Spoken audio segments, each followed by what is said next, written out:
Natagpuan ang bangkay ng isang babae sa septic tank sa Lapu-Lapu City, Cebu.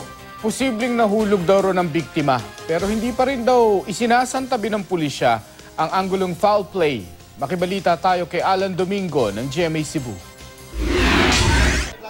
Nagkagulo ang mga tao alas 11 ng umaga kahapon matapos matagpuan ang bangkay ng isang babae sa loob ng septic tank sa harap ng isang commercial building sa Lapu-Lapu City sa Cebu. Sabi ng mga residente, may umaalingasaw daw na masamang amoy sa lugar. Nang silipin nila ang septic tank, tumambad ang bangkay. Nasa state of decomposition na ang bangkay ayon sa pulisya. Kinilala ang biktima na si Jocelyn Berdin.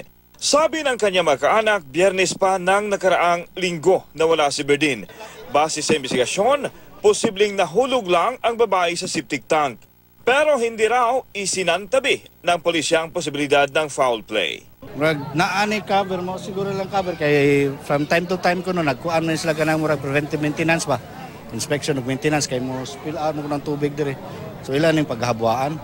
Alan Domingo, Nagbabalita, Pilipinas.